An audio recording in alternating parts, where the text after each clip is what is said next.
What's up, guys? My name's Onmuu, and I'm coming back at you with another top 5 tips video on Apex's newest legend, Seer. Seer, in my opinion, is a really great character for all you solo players out there. He has abilities that mesh extremely well together and also get an insane amount of information for you and your teammates. So if you are a solo queuer or do not really have any teammates to play with in ranked pubs or arenas, Seer might just be the legend for you. You do not want to miss this. Alright guys, let's jump into the tips. For my first tip, it would be to peek shot a lot from cover. And basically the best way to do this is to run a loadout that the weapons basically can do a good burst damage in a short amount of time, and then you can jump back to cover. So basically a few of my favorites are the wingman for like mid to long range engagements, and then like a peacekeeper or a mastiff for short range engagements. Basically what you're going to want to do for peek shotting is basically just ADS, use your abilities to gain wall hacks or to track them through the wall, so when you know the right time is to peek.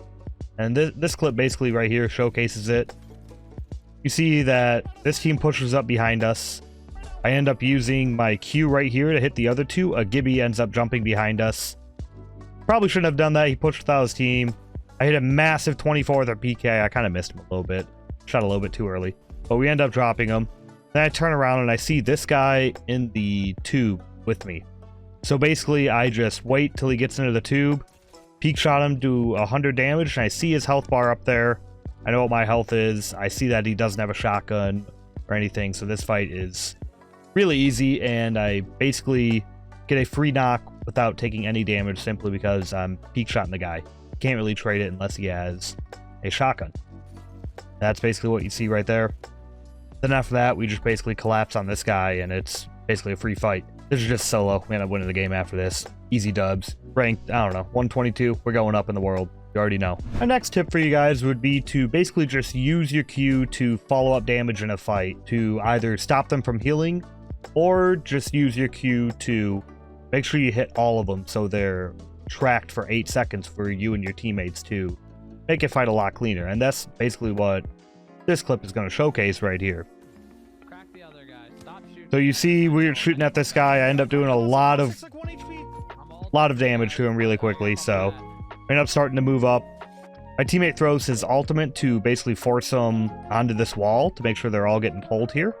And you see that there's 30 seconds. We're out of zone. We basically have to push forward and fight these guys for this spot. So we just take that damage and start moving up. He throws his alt there, and I throw my alt near the outside so they can't really break it.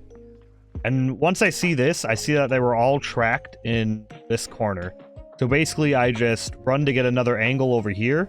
And instead of using my Q vertically, where they could maybe sidestep and get out of it over here, I run to make sure I'm throwing it directly at them from the side. That way, they either run way out of position and I get free shots on them, or they all eat the Q. Either way, it's still both pretty bad decisions. But we use the Q right here, and then I peek with the wall hacks. And after that, we just have them all in Q, and it's pretty easy to clean up this fight.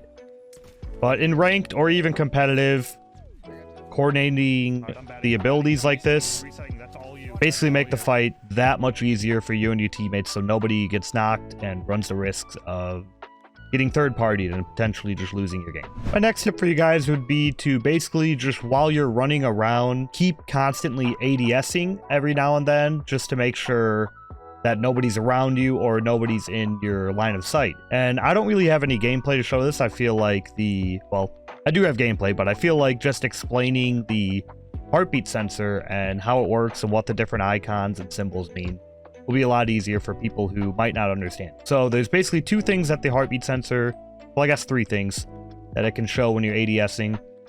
And that is these blue lines right here, the orange lines, or the entire thing that lights up orange.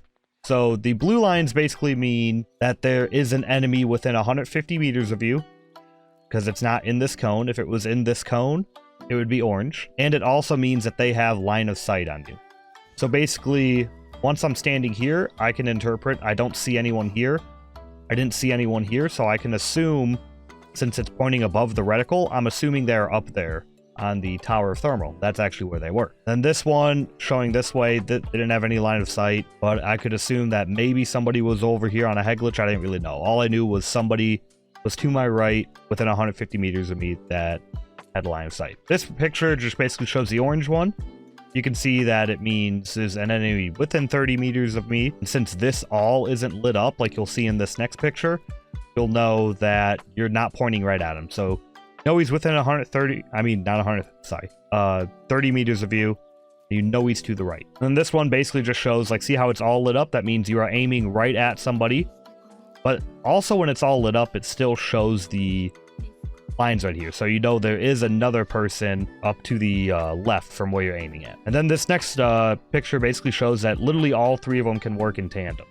So right here you see that I'm aiming at somebody. I know that somebody's within this cone from me and they are to the right, and I also know that somebody is has line of sight on me from 150 meters away. That's not inside of this cone, and you can basically see him right up there. You can gather all of that intel with Seer just by looking at your reticle while you're ADSing. Don't forget to use it. Gives you a lot of insane information, especially when you're just running around, just constantly ADS. You can even do it without your weapon equipped. You can use this tactical. Just press your ADS button. All right, my next two tips, I also don't really have any gameplay. I feel like it's just more effective to tell me because they're more just straightforward tips. Stuff that you should be doing with Seer. This one, well, the fourth one would be to not be afraid to use his ultimate ability. Literally every single fight that you get into. The cooldown on his ultimate is so short, and the amount of information he can provide your team just simply by the enemy team moving helps an insane amount. But also remember, the enemy team can basically sit still or crouch walk, I think. I believe they can crouch walk and not get picked up to it. I'm not too sure on that. Just let me know in the comments. But so just make sure you're also clearing corners or clearing angles with a heartbeat sensor as you're pushing up on an enemy team. But make sure you're using his ultimate in every fight.